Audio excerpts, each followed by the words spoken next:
Hi నా అందరూ బాగున్నారా అన్న? ఇప్పుడు నేను చెప్తున్న వీడియో లెంత్ వీడియో అవ్వచ్చు అన్న, కానీ దయచేసి ఎక్కడ స్క్రోల్ చేయకుండా చివరి వరకు చూడండి అన్న.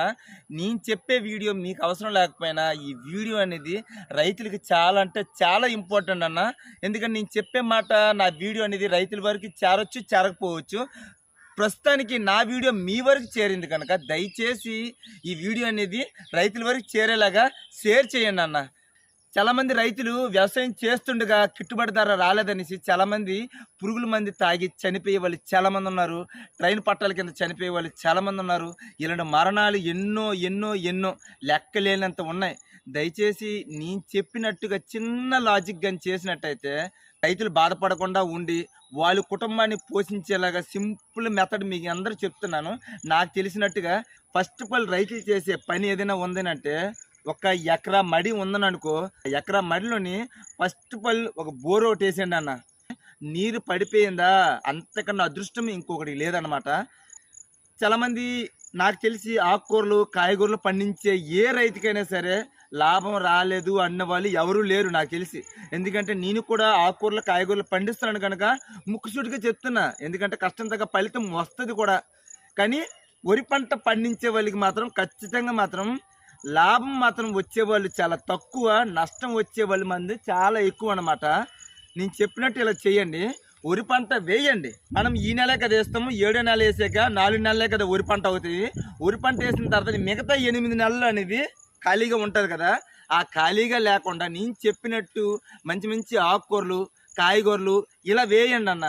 ఖచ్చితంగా మన కష్టం తగ్గ ఫలితం అనేది ఖచ్చితంగా వస్తుంది. మనం వేసే పంటలు ఏమైనా ఉందేనంటే తోటకూర అన్న, పాలకూర అన్న, మెంతికూర అన్న, కొత్తిమీర అన్న, ఇవన్నీ మంచివే, చాలా అంటే చాలా మంచివి. అందరికీ ఉపయోగపడింది, అందరికీ ఒంటికి ఆరోగ్యమైనవే మీకు నేను చెప్తున్నాను అనమాట. ఇలాంటివి వేయండి. దాని తర్వాత కాయగూరలోపు బెండ, ముల్లంగి, తర్వాత బీరకాయలు, దొండకాయలు, గోంగూర ఇలాంటివన్నీ అన్నమాట. ఇంకా చాలా ఉన్నాయి, ఆలోచిస్తే చాలా ఉన్నాయి అన్న. ఓకేనన్నా? ఇలాంటివి చాలా తక్కువ రోజుల్లోపు మంచి లాభం వస్తాయి అన్నమాట. అదే వరి పంట అనుకో, మనం వేస్తాం, కూలీలకి ఇస్తాం, విత్తనాలు తెస్తాం, పెట్టుబడి తెస్తాం, గుండ పిండి తొక్క తోటకూర ఇవన్నీ పోగా మనకి మిగిలేది ఏదీ లేదనమాట. అలా అనేసి వరి పంట వేయొద్దని అనడం లేదు. ఎందుకంటే ప్రపంచం మొత్తం కలిపి మరి భోజనాలకు సరిపోలు కదన్నా. సరిపోవాలంటే ప్రతి ఒక్క రైతు ఏంటంటే పండించాలి కదన్నా. అందుకే అనమాట మన ఫస్ట్ పని ఏంటంటే వరి పంట వేయండి. వరి పంట వేసిన తర్వాత మిగతా మిగిలిన 8 నెలలలోపు మన ఫ్యామిలీ కోసం మనం పనిచేద్దాం. ఓకేనా? మన కష్టం తగ్గ ఫలితము దొక్కుతుంది అనమాట. ఇప్పుడు మీకు నేను చూపిస్తాను, ఒక్క ఎకరాలోని ఏ ఏ పంటలు పండిస్తున్నారో ఎలా పండిస్తున్నారో అని మీకు నేను చూపిస్తాను. ఇదిగో ఒక్క ఎకరాలోనే చెప్తున్నాను బెండ. ఓకేనా? రండి చెప్తాను.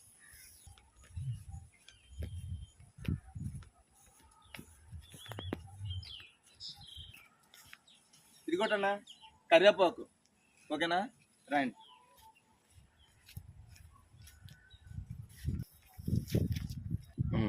ఇదోటన్నా కాకరకాయలు. ఓకేనా? నెక్స్ట్ తర్వాత దొండకాయలు. ఓకేనా? నెక్స్ట్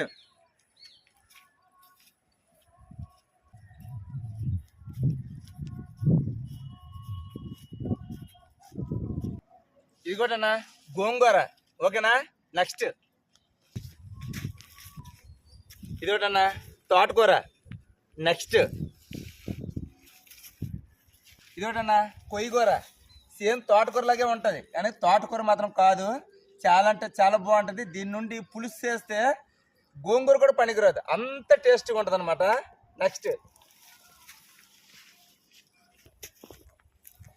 కనిపిస్తుందా? చిన్న చిన్న మొక్కలు అయినాయి. ఇది కొత్తిమీర అనమాట. ఓకేనా? అల్ల దాంట్లో మెంతికూర అన్నమాట. కానీ చిన్న చిన్న మొక్కలు అయినాయి, కనిపించదు. అది పెద్ద అవుతాయి కదా, అప్పుడు మీకే తెలుస్తుంది.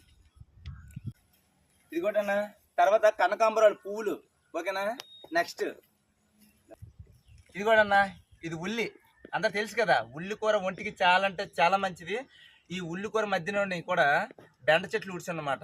ఎందుకంటే ఇది మహా అయితే 40 days 50 days లోపు ఆకుకూరలు తీసేసి అమ్మేస్తాం అన్నమాట. కానీ బెండ చెట్లు అనేది మాత్రం ఇంచుమించుగా ఒక 4 మాసాలు 3 మాసాల వరకు వస్తాయి అన్నమాట. దాని నుండి వచ్చే బెనిఫిట్ కూడా చాలా వరకు చాలా బాగుంటాయి అన్నమాట. ఇదే అన్నమాట. ఏ సీజన్లోపు ఏమేమి ఆకుకూరలు పండించాలో, ఏ ఏ కాయగూరలు పండించాలో తెలుసుకున్నవాడే నిజమైన రైతు. అదే అన్నమాట. ఒకవేళ తెలియని వాళ్ళు ఎవరైనా ఉంటే మాత్రం నాకు తెలిసినట్టు నేను చెప్తాను, మీకు తెలిసినట్టు 10 మందికి చెప్పండి. ఓకేనా? ఇలాగ ప్రతి ఒక్క రైతు బాగుండాలి. ఓకేనా? రైతు బాగుంటేనే దేశం బాగుంటుంది. ఓకేనా? నెక్స్ట్ ఇదేంటన్నా, నెక్స్ట్ ఇదేంటి తెలుసా? సారికంద. చాలా అంటే చాలా టేస్ట్గా ఉంటుంది అనమాట. దీని టేస్ట్ కానీ ఒక్కసారి రుచి చేస్తే మాత్రం అస్సలు వదలరు, అంత మంచిది అనమాట. ఇలాగే అనమాట, నేను చెప్పినట్టుగా చేసినట్టయితే ఒక ఎకరాలోని ఎన్ని ఆకుకూరలు ఎన్ని కాయగూరలు పండించవచ్చు అన్నమాట. ఇలా పండించుకొని మన వ్యాపారం చేస్తే ఏ రైతు లాస్ అవుతాడు చెప్పండి? అందుకే అనమాట నేను చెప్పినట్టు ఇలా చేయండి. ప్రతి ఒక్క రైతు లాభమే వస్తుంది తప్ప నష్టమైతే రాదు. అలా అనేసి లక్షలో కోట్లో గడించేవాళ్ళంటే అలా కాదు. మన ఫ్యామిలీ అంతా కలిపి హ్యాపీగా బ్రతకడానికి ఇలా నేను చెప్పినట్టు చేస్తే హ్యాపీగా బతికేయగలరు. ఓకేనా? ఈ వీడియో అనేది ప్రతి ఒక్క రైతుకి షేర్ చేయండి అన్న. షేర్ చేసుకుని అదే మీ చల్లని చేతితో సబ్స్క్రైబ్ చేయమని మాత్రం చెప్పండి అన్న. దయచేసి ప్లీజ్ అన్న, ఈ ఒక్క సబ్స్క్రైబే మీరు ఇచ్చిన నాకు పెద్ద గిఫ్ట్ అన్న. ఓకేనన్నా? ఉంటానన్నా. జై హింద్.